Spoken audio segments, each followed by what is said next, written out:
talon sisällä ja vähän vaikeaa, mutta antaa kortti täällä, että kortit ja tämä kaikki hyvin. Mutta ihan mutta odotamme, että tulee Sari vissiin. Kiitos. No niin, tervetuloa Sari. Kiitos kovasti. Me ollaan täällä Helsingissä pikkuparlamenttitalossa. Käytiin juuri lounaalla yhdessä ja siinä jo vähän jutusteltiinkin, mutta nyt varmaan Monderilla on sinulle joitakin asioita, mitä hän haluaa kysellä sinulta. Kyllä, eikö se kertaa, että kysyä, kuinka paljon ihmisiä täällä Työskentelee. Joo.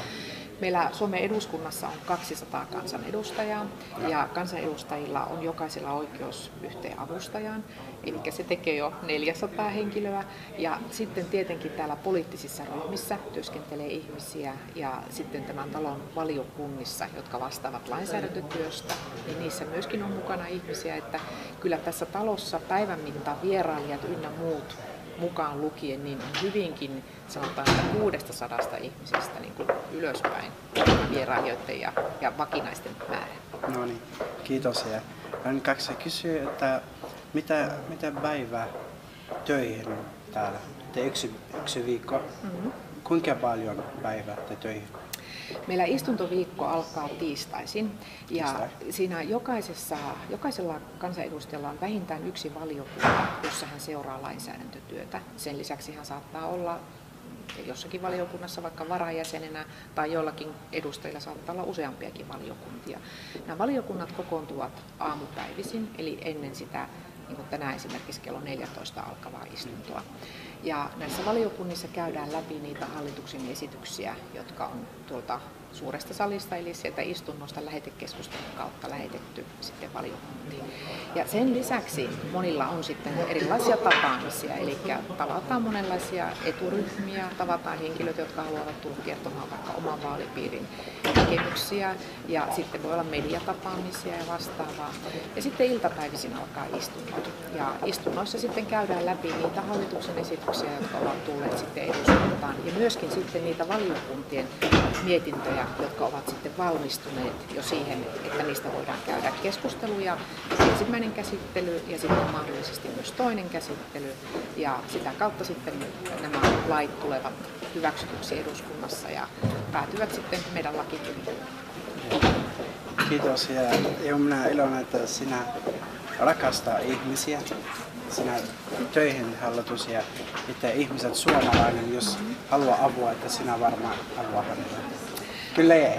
Kyllä kansanedustajat ihan mielellään tapaa ihmisiä ja keskustelee erilaisista juuri erityisesti lainsäädäntöön liittyvistä asioista. Sitten aika monet kansanedustajat saattavat olla sen lisäksi vielä omien kuntiensa valtuustoissa, eli tehdä siellä niin paikallistasolla vielä työtä.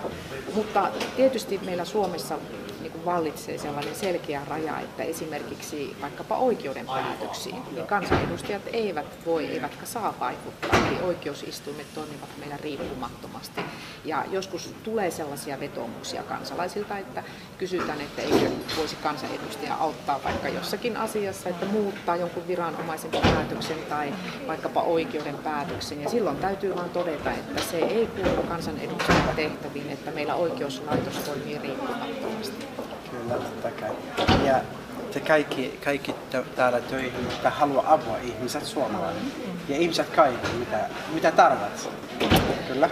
Kyllä, täällä pyritään tekemään tietysti aina sen tyyppistä politiikkaa, kun kulloinenkin hallitus on. Eli tällä hetkellä meillä Suomessa on 3 puolueen hallitus ja meitä on sitten 5 puoluetta, jotka olemme oppositiossa. Ja minä olen tällä hetkellä oppositiokansanedustajana. Ja meillä aina pyritään pitämään huolta siitä, että hallituspuolueella on enemmistö eduskunnassa, joka tarkoittaa silloin tätä niin sanottua parlamentaarista menettelyä, että hallitus saa aina tuen siltä eduskunnalta, eli meillä on yli 100 kansanedustajaa enemmistönä. Ja tietysti oppositio pyrkii sitten aina esittämään omia vaihtoehtoja, että jos emme ole tyytyväisiä kaikkiin hallituksen esityksiin, niin sitten me kerromme, että mitä me haluaisimme muuttaa. Mutta toki kokonaisuutena tässä talossa tietenkin pyritään valtaosin viemään niin kuin Suomea eteenpäin yhdessä. Tietenkin aina on erilaisia poliittisia näkemyksiä, mikä olisi kaikkein parasta sitten meille. Kyllä. Ja tämä sinä keskustelee, että ruokaa ja keskustelee kertoo, että Mondar Assali haluaa, että kertoo kaikki maailma, että Suomi maa hyvä ja turvallisuus.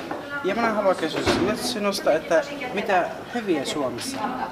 No, Suomessa on tietysti monet asiat sillä tavoin perusasiat hyvin, että jos ajatellaan vaikka, että meillä on rauha Suomessa, eli Suomen ei ole tarvinnut käydä sitten toisen maailmansodan sotia, ja se on todella iso asia. Minä luulen, että minun ikäiset ihmiset, jotka eivät itse ole nähneet sotaa, niin se aika usein tahtoo unohtua. Mutta esimerkiksi minun mummoni, joka oli syntynyt 1900-luvun alussa, niin hän oli elinaikanaan nähnyt 3 sotaa. Ja hänelle ainakin se, että Suomessa on rauha, niin se oli tosi tärkeä asia. Hän aina tapasi sanoa, että kaikki on ihan hyvin niin kauan kuin ei sotaa tule. Niin. Kyllä. Että vanhempi sukupolvi Suomessakin ymmärtää vielä paremmin sen rauhanmerkityksen. Sitten tietysti voi sanoa, että se on hyvä asia poliitikkona, että meillä on demokraattinen järjestelmä. Eli että kaikilla on yhtäläinen äänioikeus, jokainen saa äänestää, jos on täyttänyt 18 vuotta, mikä meillä on täysi-ikäisyyden raja ja on myöskin täysivaltainen, eli ettei ole holhottava. Ja sitten tietysti täytyy muistaa se, että meillä Suomessa erityisen tärkeää on aina ollut miesten ja naisten välinen tasa-arvo.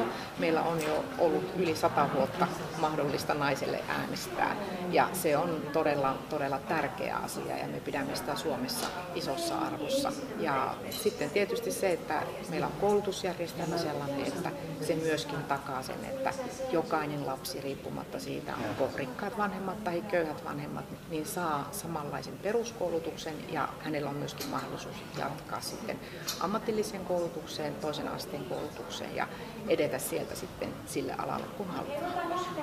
Elämä Suomi hyvä. Kyllä sanoisin, että kaikissa näissä isoissa asioissa niin Suomessa monet asiat on tosi hyvin ja todellakin niin kuin nämä turvallisuuskysymykset on niitä asioita, joita me emme ehkä itse osaa arvostaa niin paljon kuin meidän pitäisi. Joo. Jos katsoo kaikki maailma, että haluaa tietää, mitä elämä Suomi, mitä sinä vastaa? Että ajattelee esimerkiksi, jos ihminen Irak ajattelee, että Suomi pelkää, että Suomi että tulee ja kuolet. Mitä sinä kertonut? Miten Suomessa elämä ja No, kertonut, että tervetuloa ei. Niin, no silloin täytyy tietysti miettiä, että miksi on tulossa Suomeen. Eli Suomeenhan voi tulla esimerkiksi turistina ja vierailla ja käydä täällä katsomassa meidän minkälainen maa Suomi on. Kyllä. Ja tutustua tähän maahan ja tulla ihan samalla tavalla kuin moni maailman maihin, niin voi matkustaa ja käydä katsomassa vaikka nähtävyyksiä ja muita vastaavaa. Niin mun mielestä se on paras tapa tutustua maailman maihin, että jos on mahdollisuus matkustaa, niin käydä niissä maissa ja tutustua niihin maihin. Ja jos ihminen haluaa tulla Suomeen ja katsoa, mitä vesi ja mitä elämä, kertotaan tervetuloa. Jos ihminen haluaa matkustaa Suomeen ja hänellä on mahdollisuus tulla tänne, niin hänen kannattaa totta kai turistina tulla Suomeen. Sitten jos haluaa muuttaa Suomeen, niin sitten täytyy olla joku syy, minkä tähden on tulossa Suomeen. Eli Suomeenhan voi tulla opiskelemaan, tänne voi tulla työskentelemään, jos saa työluvan tänne. Ja täällä voi myöskin sitten jotkut päätyä esimerkiksi ihmissuhteiden kautta, vaikka avioliiton kautta tänne Suomeen. Eli Suomeen tulee paljon eri syistä maahanmuuttajia myöskin. Kyllä. Kiitos ja sinusta, mutta minä vähän haluan taakse elämä sinun. Kyllä. Ja minä haluan tietää, kuinka vuotta sinä kävellät lippu Suomeen. Ja minä katsoin TV ja katsoin nettiä. Ja minä vähän taakse elämä sinun. Ja minä haluan tietää, keskustella lyhyt sinusta. Kertoa, kuinka vuotta sinä kävellät ja lippu Suomi. No, mä olin mukana urheilussa ihan aika pienestä ja harrastanut paljon urheilua. Ja olin mukana maajoukkueessa ja edustin Suomea maailmanmestaruuskisoissa ja Euroopan mestaruuskisoissa ja myöskin 2 olympiakisoissa. Ja siinä mielessä niin urheilu oli ihan iso osa elämää ja tykkäsin siitä kovasti. Rakastaa Suomea. Kyllä. Minusta oli hienoa edustaa Suomea ja kantaa maajoukkuea. Haluaa, että suomalainen ylpeä ihmisiä. Kyllä suomalaiset kaikki maailma. Niin, kyllä suomalaiset on ylpeitä urheilusaavutuksista ja tietenkin iloitsevat siitä, että urheilijat saavat hyviä suorituksia. Kyllä. Hallitus Suomi, onko ystäviä kaikki maailma?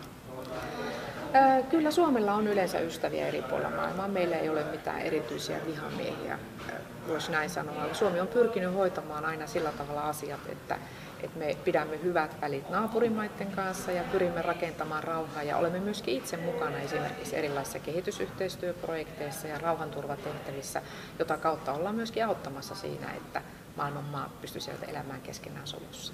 Mutta kiitos sinusta. Kiitoksia. Ja äiti. Kiitos. Ja tervetuloa.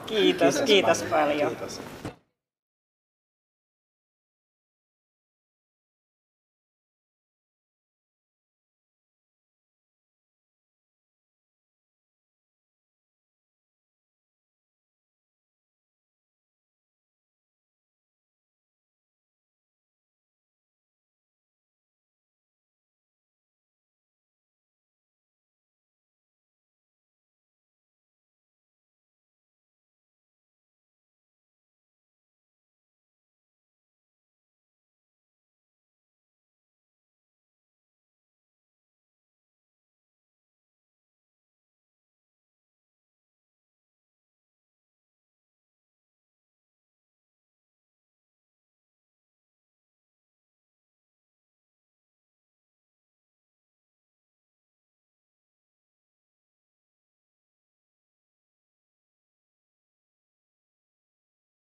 Kuntien ja kuntayhtymien rahoitus alenisi vuoden 2017 osalta noin 23 miljoonaa euroa. Muutos toteutetaan kuntien ja kuntayhtymien kannalta pääosin kustannusneutraalisti.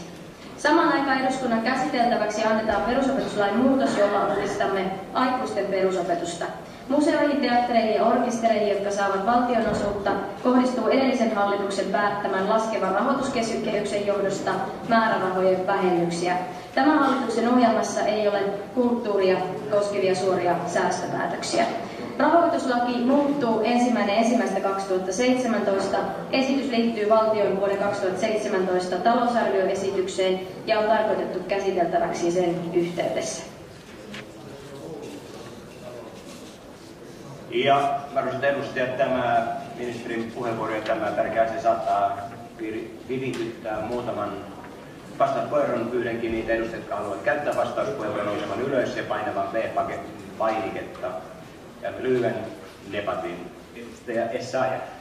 Arvoisa puhemies, kiinnitän huomiota tähän taitamattomasti tehtyyn leikkaukseen, 190 miljoonan leikkaukseen ennen kuin tuo reformilainsäädäntö saadaan paikoilleen ja tietenkin totta kai tähän leikkauksen suureen määrään. Tähän moni muukin kollega on täällä muuttunut, mutta toisin myöskin esille tämän alueellisen puolen. Nimittäin tällä hetkellä Itä- ja Pohjois-Suomessa olevilla alle 16-vuotiailla nuorilla on jo pisimmät välimatkat toisen asteen oppilaitoksiin. Ja nyt on pelättävissä, että mahdollisesti näiden säästöpaineiden kohdalla niin tehdään näiden erilaisten toimipisteiden lopettamispäätöksiä, keskitetään aloituspaikkoja suurempiin keskuksiin ja sitä kautta on vaarassa, että erityisesti nämä nuoret miehet, joista olemme kantaneet tässä salissa huolta, niin heidän syrjäytymiskehityksensä saattaa liittyä siitä, että sitä toisen asteen oppilaitosta joutuu hakemaan yhä pidempien matkojen päästä ja kenties tulee jäätyä sinne kotikonnuille. Eli miten tähän alueelliseen tasapainoon voidaan kiinnittää huomiota? Vastauspuheenvuoro edustaja Lauslahti.